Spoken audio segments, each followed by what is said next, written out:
Golfing. Yeah, I live in a dump, so I don't have much experience with the White Devils game outside of miniature golf.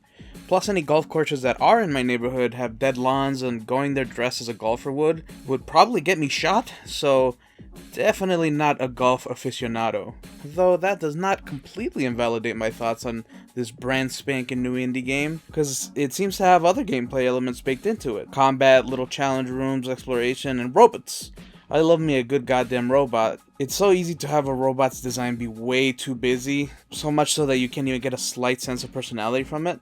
But on the other hand, you can also be too simplistic to the point I don't give it a second look. It's like looking at a trash can. This guy though, 404, I'm assuming is his name, hits a pretty good sweet spot of simple but memorable. Seeing as golf wasn't all this game was offering from its trailer, I asked my buddy Ethan the Banana to score me a free copy. But that won't blind me to its actual price. I know what not having money is like, let alone paying for a game you end up not liking at all, so I'm not gonna go soft on it just because it was free. Anyway, here is the game, The Last Golfer. You're a robot landing on an alien planet sent to gather shiny relics that are locked behind golf courses. Naturally, you see a dead comrade of yours and you pick up his crooked stick to continue the fight of golfing so hard the planet throws its valuables at you in awe of your skills. Outside of that though, there isn't much story I could parse. I saw some other people mention lore of some sort, and while I definitely am someone who loves games that encourage exploration and delving into lore, I didn't really see any hidden lore or environmental storytelling lingering about in any of the 3 biomes. Sure, there's some structures here or there suggesting there were sentient life whose only lasting presence outside of derelict buildings are the goddamn turrets they left running to mow down any poor bastard trying to explore the ruins they left behind. As for said ruins, they look alright, kind of standard fare nowadays, but don't get me wrong. The game doesn't look bad, it's just lacking any sort of solid identity. There's no real art style that screams out at you. The architecture doesn't scream out in any unique way either. The closest you can get to any sort of identity is this weird twisty DNA strand looking tower near the end of the game, but that's about it.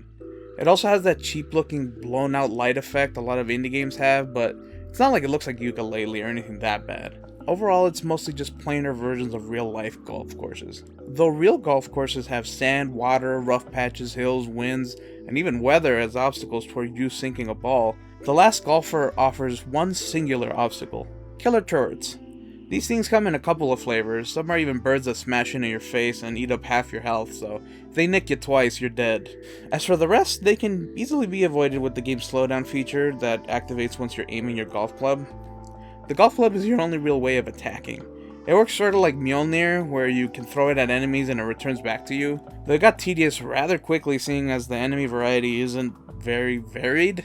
Sure, sometimes someone chucks out a grenade behind you and you blow up because you didn't really see it, but outside of those flying enemies, you're just constantly shuffling in place back and forth, throwing your club over and over again until the turret finally dies. It's barely even worth noting that the turrets put up shields, since it's not hard to aim for their head when you're using a mouse and keyboard. What makes the simplistic combat even worse, however, is that playing the adventure mode isn't all that different from playing the game's pure golf mode. You can just go around enemies or flat out ignore them and just keep on golfing. This game has an interesting form of having you golf. Winding up your shots on this bar and applying your own curve as you swipe back toward the ball, it feels pretty good, and giving me a simulation mode definitely brought out the perfectionist in me, but only in spurts. It's really fun seeing just how much of a difference slight angles or different clubs can make on where you shoot, and how the ball bounces off the terrain. It's also really fun trying to recreate your practice swing with your real swing. That being said, all those hazards present in real golf being replaced by easily avoidable turrets ends up hurting courses overall. The most trouble you come across is ending up at the base of hills and mountains, but other than that, every hole and entire courses are extremely straightforward. Most not even taking more than 5 or 6 shots, even from someone as bad as me. The lack of variety in the golf courses sadly does apply to the rest of the game as well. The little challenge rooms, I don't want to spoil since there's not too many, but seeing as that's the case, I was really disappointed to see a decent handful of them going after basically the exact same challenge over and over. I found myself wishing for more precision golf challenges, but I really only got one from what I can remember. They're fairly standard and reminded me of how basic all the shrines in Breath of the Wild were. Kind of just get plopped into a random little puzzle room, and I kind of wish that it was more organically integrated into the world, but again, you're just basically teleported into a small area. Seeing as none of the game mechanics are profoundly expanded upon, it feels a bit aimless in the exploration as well. We all know golf courses as these sprawling lands taking up tons of space, so apocalyptic wastelands work well as a theme, but in this game's execution didn't drive me towards wanting to explore. Especially since when you do head towards an interesting location, they don't usually result in much other than little cubelets that serve as XP for leveling up. By the end of the game, I just barely scraped towards level 3. Beating individual holes also gives you these orange cubelets, and you can play around in these gates after finishing the holes that kind of remind me of the little bonus stages in Sonic 2, where you have to get enough rings to collect the Chaos Emerald. Except here you have to line up your robot to collect enough power thingies in a row while avoiding evil red power thingies to pass a gate that'll spawn in a piece of a crystal. Of which most are orange and like to flashbang you, or on the rare occasion lead you to a blue crystal that does that teleporting thing I mentioned earlier that leads to challenge rooms. It was fun balancing lining up the robot in the right positions while also trying to maintain enough speed as to not just be holding on the brakes and getting desynced from the track. But these two also grow stale quickly and don't really change in any significant way as the game goes along. Also, random side note, why is there fall damage in this game? Seriously, I kept forgetting, because the robot's natural state of being is to hover, and your descents aren't particularly fast, so I was always shocked when it took big damage or full on died from a fall. I could understand the force of gravity multiplied by the speed being greater than blah blah blah whatever lets your little jets make you float. But I mean, this isn't some hard science game. I'm a robot playing golf. Oh, come on now. Anyway, back to the game. I guess I don't have too much more to say. My interest did noticeably dwindle by the end. The most I felt was a pathetic effete sadness when watching a ball unendingly fall down a cliff or getting stuck at the base of a mountain, but that's about it. After the first world, you get an upgrade that lets you fly, and I was expecting to get more upgrades, especially one that would make combat more interesting, but no, I didn't really get that. Going back to the visuals real quick, they can be a bit striking in stark contrast to its environment. Seeing balls of energy appear as part of a constellation that fall from the heavens for you to collect on the ground is really neat. The animations for the robot feel really impactful, like when you hit the ball, you feel it in your bones, like it's a solid hit. And some of his little animations are pretty cute as well. The music and general sound design definitely help set up a better atmosphere than the visuals do. It really does feel like you're all alone in this big golf world. Outside of that though, I guess the most I can say is that I appreciate how smoothly the game runs.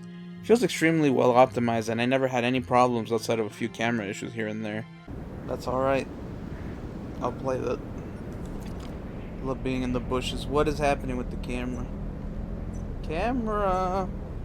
But in terms of simply running the game, it was great, and that's definitely worth mentioning nowadays, especially with an indie game. And like I said earlier, there's not much else to say. After you beat the game, there's an extended cut unlocked, and I'm not entirely sure as to what that was, because I had more than my fill with the 6 hours I spent beating the director's cut. There's 100 achievements on Steam to hunt for, and if you end up doing the extended cut as well, I assume that would at least double your playtime. Overall, it was a cute little experience that I was happy enough spending time with, but I can definitely say I would only buy it on sale. The game puts the entire onus of exploration on you, because it doesn't leave any trails or interesting landmarks laying around that inspire you to go around and explore. And as for the rest of the game, it's varied, but the varied elements are shallow, so there wasn't much to hold on to. I hope I don't come off as too much of a dick to Ethan the Banana's father, who gave me this free key, but I do appreciate it and had fun playing it, but I was definitely left wanting more by the end. I'm gonna go ahead and call it a night here. If you watch all the way to the end, thank you, I really appreciate it.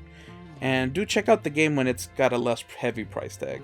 I know we live in a world where $70 and even $80 games are now normal, but $20 is still a lot to the average Joe. Anyway, this Joe's headed to bed, so thanks for watching. Have a good rest of your night or day, whatever.